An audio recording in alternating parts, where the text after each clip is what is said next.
श्रीमद् भागवत महापुराण पंचम स्कंद 18वां अध्याय भिन्न भिन्न वर्षों का वर्णन। श्री सुखदेव जी कहते हैं, राजन, भद्राश्व वर्ष में धर्मपुत्र भद्रश्रवा और उनके मुख्य सेवक भगवान वासुदेव की हयग्रीव संज्ञक धर्ममयी प्रिय मूर्ति को अत्यंत समाधि निष्ठा के द्वारा हृदय में स्थापित कर इस मंत्र का जप करते हुए इस प्रकार स्तुति करते हैं। ओम नमो भगवते धर्मायात्म विशोधनाय नमः इति। भद्रश्रवा और उनके सेवक कहते हैं, चित्त को विशुद्ध करने वाले ओंकार स्वरूप भगवान धर्म को नमस्कार है। अहो, भगवान की लीला बड़ी विचित्र है, जिसके कारण यह जीव संपूर्ण लोकों का संहार करने वाले काल को देखकर भी नहीं देखता और तुच्छ विषयों का सेवन करने के लिए पापमय विचारों की उधेड़ बुन में लगा हुआ अपने ही हाथों अपने पुत्र और पिता आदि की लाश को जलाकर भी स्वयं जीते रहने की इच्छा करता है। विद्वान लोग जगत को नश्वर बताते हैं और सूक्ष्मदर्शी आत्मज्ञानी ऐसा ही देखते भी है, तो भी जन्म रहित प्रभु, आपकी माया से लोग मोहित हो जाते हैं। आप अनादि है तथा आपके कृत्य बड़े विस्मयजनक है। मैं आपको नमस्कार करता हूँ। परमात्मन, आप अकर्ता और माया के आवरण से रहित है, तो भी जगत की उत्पत्ति, स्थिति और प्रलय ये आपके ही कर्म माने गए हैं। सो ठीक ही है, इसमें कोई आश्चर्य की बात नहीं है, क्योंकि सर्वात्म रूप से आप ही संपूर्ण कार्यों के कारण है और अपने शुद्ध स्वरूप में इस कार्य कारण भाव से सर्वथा अतीत है। आपका विग्रह मनुष्य और घोड़े का संयुक्त रूप है। प्रलय काल में जब तमः प्रधान दैत्यगण वेदों को चुरा ले गए थे, तब ब्रह्मा जी के प्रार्थना करने पर आपने उन्हें रसातल से लाकर दिया। ऐसे अमोघ लीला करने वाले सत्य संकल्प आपको मैं नमस्कार करता हूँ। हरिवर्ष खंड में भगवान नरसिंह रूप से रहते हैं। उन्होंने यह रूप जिस कारण से धारण किया था, उसका आगे सप्तम स्कंध में वर्णन किया जाएगा। भगवान के उस प्रिय रूप की महाभागवत प्रहलाद जी उस वर्ष के अन्य पुरुषों के सहित निष्काम एवं अनन्य भक्ति भाव से उपासना करते हैं। ये प्रहलाद जी महापुरुषोचित गुणों से संपन्न है तथा इन्होंने अपने शील और आचरण से दैत्य और दानवों के कुल को पवित्र कर दिया है। वे इस मंत्र तथा स्तोत्र का जप पाठ करते हैं। ओंकार स्वरूप भगवान श्री नरसिंह देव को नमस्कार है। आप अग्नि आदि तेजों के भी तेज है, आपको नमस्कार है। हे वज्रनख, हे वज्रदंष्ट, आप हमारे समीप प्रकट होइए, प्रकट होइए। हमारी कर्म वासनाओं को जला डालिए, जला डालिए। हमारे अज्ञान रूप अंधकार को नष्ट कीजिए, नष्ट कीजिए। ओम स्वाहा। हमारे अंतःकरण में अभय दान देते हुए प्रकाशित होइए। ओम श्रोम। नाथ, विश्व का कल्याण हो, दुष्टों की बुद्धि शुद्ध हो, सब प्राणियों में परस्पर सद्भावना हो, सभी एक दूसरे का हित चिंतन करें, हमारा मन शुभ मार्ग में प्रवृत्त हो और हम सब की बुद्धि निष्काम भाव से भगवान श्री हरि में प्रवेश करे। प्रभु, घर, स्त्री, पुत्र, धन और भाई बंधुओं में हमारी आसक्ति न हो। यदि हो तो केवल भगवान के प्रेमी भक्तों में ही। जो संयमी पुरुष केवल शरीर निर्वाह के योग्य अन्न आदि से संतुष्ट रहता है, उसे जितना शीघ्र सिद्धि प्राप्त होती है, वैसी इंद्रिय लोलुप पुरुष को नहीं होती। उन भगवत भक्तों के संग से भगवान के तीर्थ तुल्य पवित्र चरित्र सुनने को मिलते हैं, जो उनकी असाधारण शक्ति एवं प्रभाव के सूचक होते हैं। उनका बार बार सेवन करने वालों के कानों के रास्ते से भगवान हृदय में प्रवेश कर जाते हैं और उनके सभी प्रकार के दैहिक और मानसिक मलों को नष्ट कर देते हैं। फिर भला उन भगवत भक्तों का संग कौन न करना चाहेगा। जिस पुरुष की भगवान में निष्काम भक्ति है, उसके हृदय में समस्त देवता धर्म ज्ञान आदि संपूर्ण सद्गुणों के सहित सदा निवास करते हैं। किंतु जो भगवान का भक्त नहीं है, उसमें महापुरुषों के वे गुण आ ही कहाँ से सकते हैं। वह तो तरह तरह के संकल्प करके निरंतर तुच्छ बाहरी विषयों की ओर ही दौड़ता रहता है। जैसे मछलियों को जल अत्यंत प्रिय उनके जीवन का आधार होता है, उसी प्रकार साक्षात श्री हरि ही समस्त देहधारियों के प्रियतम आत्मा है।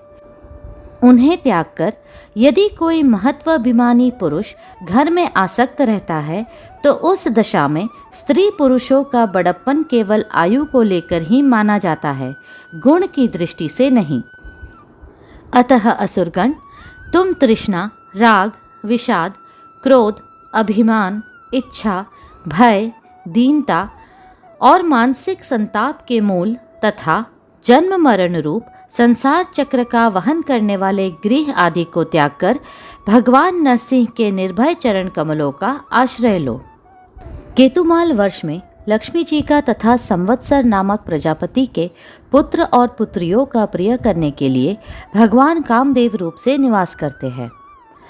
उन रात्रि की अभिमानी देवता रूप कन्याओं और दिवसाभिमानी देवता रूप पुत्रों की संख्या मनुष्य की 100 वर्ष की आयु के दिन और रात के बराबर अर्थात 36 हजार वर्ष है, और वे ही उस वर्ष के अधिपति है। वे कन्याएं परम पुरुष श्री नारायण के श्रेष्ठ अस्त्र सुदर्शन चक्र के तेज से डर जाती है।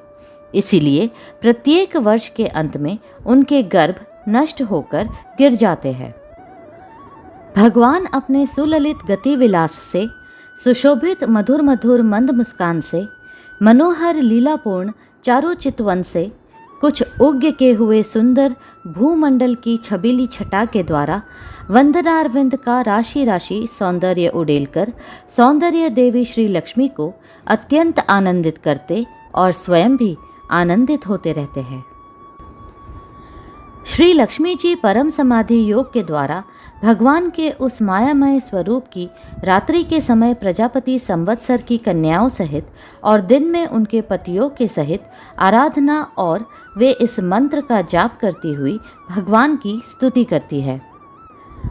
जो इंद्रियों के नियंता और संपूर्ण श्रेष्ठ वस्तुओं के आकर है, क्रिया शक्ति, ज्ञान शक्ति और संकल्प अध्यवसाय आदि चित्त के धर्मों तथा उनके विषयों के अधीश्वर है। 11 इंद्रिय और 5 विषय इन 16 कलाओं से युक्त है। वेदोक्त कर्मों से प्राप्त होते हैं तथा अन्नमय, अमृतमय और सर्वमय है। उन मानसिक, इंद्रियक एवं शारीरिक बल स्वरूप परम सुंदर भगवान कामदेव को ओम ह्रांग ह्रीं ह्रूं इन बीज मंत्रों के सहित सब ओर से नमस्कार है। भगवान, आप इंद्रियों के अधीश्वर है। स्त्रियां तरह तरह के कठोर व्रतों से आपकी ही आराधना करके अन्य लौकिक पतियों की इच्छा किया करती है, किंतु वे उनके प्रिय पुत्र, धन और आयु की रक्षा नहीं कर सकते, क्योंकि वे स्वयं ही परतंत्र है। सच्चा पति अर्थात रक्षा करने वाला या ईश्वर वही है जो स्वयं सर्वथा निर्भय हो और दूसरे भयभीत लोगों की सब प्रकार से रक्षा कर सके। ऐसे पति एकमात्र आप ही है। यदि एक से अधिक ईश्वर माने जाए तो उन्हें एक दूसरे से भय होने की संभावना है। अतएव आप अपनी प्राप्ति से बढ़कर और किसी लाभ को नहीं मानते। भगवान, जो स्त्री आपके चरण कमलों का पूजन ही चाहती है और किसी वस्तु की इच्छा नहीं करती, उसकी सभी कामनाएं पूर्ण हो जाती है, किंतु जो किसी एक कामना को लेकर आपकी उपासना करती है, उसे आप केवल वही वस्तु देते हैं, और जब भोग समाप्त होने पर वह नष्ट हो जाती है तो उसके लिए उसे संतप्त होना पड़ता है। अजित, मुझे पाने के लिए इंद्रिय सुख के अभिलाषी ब्रह्मा और रुद्र आदि समस्त सुरासुरगण घोर तपस्या करते रहते हैं, किंतु आपके चरण कमलों का आश्रय लेने वाले भक्त के सिवा मुझे कोई पा नहीं सकता, क्योंकि मेरा मन तो आप में ही लगा रहता है। अच्युत, आप अपने जिस वंदनीय कर कमलों को भक्तों के मस्तक पर रखते हैं, उसे मेरे सिर पर भी रखिए। वरेण्य, आप मुझे केवल श्री लांछन रूप से अपने वक्षः स्थल में ही धारण करते हैं, सो आप सर्वसमर्थ है। आप अपनी माया से जो लीलाएं करते हैं, उनका रहस्य कौन जान सकता है। प्रभो, नट जिस प्रकार कठपुतलियों को नचाता है, उसी प्रकार आप ब्राह्मण आदि नामों की डोरी से संपूर्ण विश्व को अपने अधीन करके नचा रहे हैं। अतः आप ही सबके प्रेरक हैं। आपको ब्रह्मा आदि लोकपालगण भी नहीं देख सकते, तथापि आप समस्त प्राणियों के भीतर प्राण रूप से और बाहर वायु रूप से निरंतर संचार करते रहते हैं। वेद ही आपका महान शब्द है। एक बार इंद्र आदि इंद्रियाभिमानी देवताओं को प्राण स्वरूप आपसे डाह हुआ, तब आपके अलग हो जाने पर वे अलग अलग अथवा आपस में मिलकर भी मनुष्य, पशु, स्थावर जंगम आदि जितने शरीर दिखाई देते हैं, उनमें से किसी की बहुत यत्न करने पर भी रक्षा नहीं कर सके। अजन्मा प्रभो, आपने मेरे सहित समस्त औषध और लताओं की आश्रय रूपा इस पृथ्वी को लेकर बड़ी बड़ी उत्ताल तरंगों से युक्त प्रलयकालीन समुद्र में बड़े उत्साह से विहार किया था। आप संसार के समस्त प्राण समुदाय के नियंता है। मेरा आपको नमस्कार है। हिरण्मय वर्ष में भगवान कच्छप रूप धारण करके रहते हैं। वहाँ के निवासियों के सहित पितृराज अर्यमा भगवान की उस प्रियतम मूर्ति की उपासना करते हैं और इस मंत्र को निरंतर जपते हुए स्तुति करते हैं।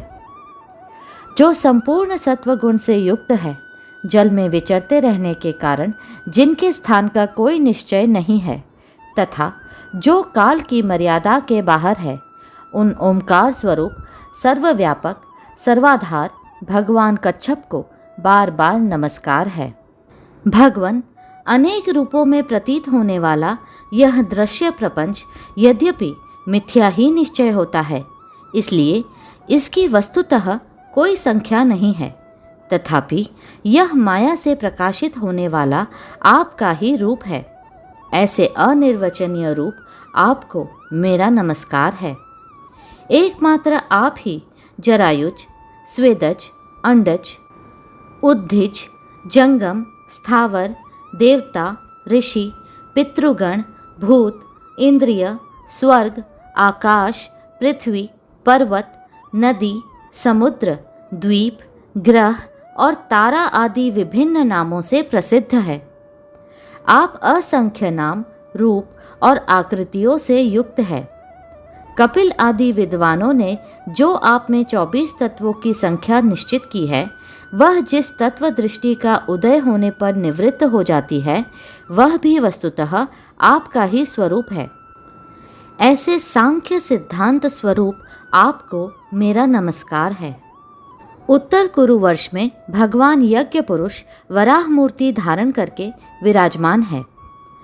वहाँ के निवासियों के सहित साक्षात पृथ्वी देवी उनकी अविचल भक्ति भाव से उपासना करती और इस परमोत्कृष्ट मंत्र का जाप करती हुई स्तुति करती है, जिनका तत्व मंत्रों से जाना जाता है, जो यज्ञ और क्रतु रूप है तथा बड़े बड़े यज्ञ जिनके अंग है। उन ओंकार स्वरूप शुक्ल कर्ममय त्रियुग मूर्ति पुरुषोत्तम भगवान वराह को बार बार नमस्कार है। ऋत्विजगण जिस प्रकार अरणि रूप काष्ठ खंडों में छिपी हुई अग्नि को मंथन द्वारा प्रकट करते हैं, उसी प्रकार कर्मासक्ति एवं कर्मफल की कामना से छिपे हुए जिनके रूप को देखने की इच्छा से परम प्रवीण पंडित जन अपने विवेक युक्त मन रूप मंथन काष्ठ से शरीर एवं इंद्रिय आदि को बिलो डालते हैं, इस प्रकार मंथन करने पर अपने स्वरूप को प्रकट करने वाले आपको नमस्कार है। विचार तथा यम नियम आदि योगांगों के साधन से जिनकी बुद्धि निश्चयात्मिका हो गई है, वे महापुरुष द्रव्य अर्थात विषय, क्रिया अर्थात इंद्रियों के व्यापार, हेतु अर्थात इंद्रिय अधिष्ठाता देवता, अयन अर्थात शरीर, ईश, काल और कर्ता अर्थात अहंकार आदि माया के कार्यों को देखकर जिनके वास्तविक स्वरूप का निश्चय करते हैं, ऐसे माइक आकृतियों से रहित आपको बार बार नमस्कार है। जिस प्रकार लोहा जड़ होने पर भी चुंबक की सन्निधि मात्र से चलने फिरने लगता है, उसी प्रकार जिन सर्व साक्षी की इच्छा मात्र से, जो अपने लिए नहीं बल्कि समस्त प्राणियों के लिए होती है, प्रकृति अपने गुणों के द्वारा जगत की उत्पत्ति, स्थिति और प्रलय करती रहती है, ऐसे संपूर्ण गुणों एवं कर्मों के साक्षी आपको नमस्कार है। आप जगत के कारणभूत आदि सुकर है। जिस प्रकार एक हाथी दूसरे हाथी को पछाड़ देता है, उसी प्रकार गजराज के समान क्रीड़ा करते हुए आप युद्ध में अपने प्रतिद्वंद्वी हिरण्याक्ष दैत्य को दलित करके मुझे अपनी दाढ़ों की नोक पर रखकर रसातल से प्रलय पयोधि के बाहर निकले थे। मैं आप सर्वशक्तिमान प्रभु को बार बार नमस्कार करती हूँ। अगला अध्याय शीघ्र ही साझा होगा। कृपया करके लाइक, सब्सक्राइब और शेयर करें। हरे कृष्णा कृष्णा कृष्णा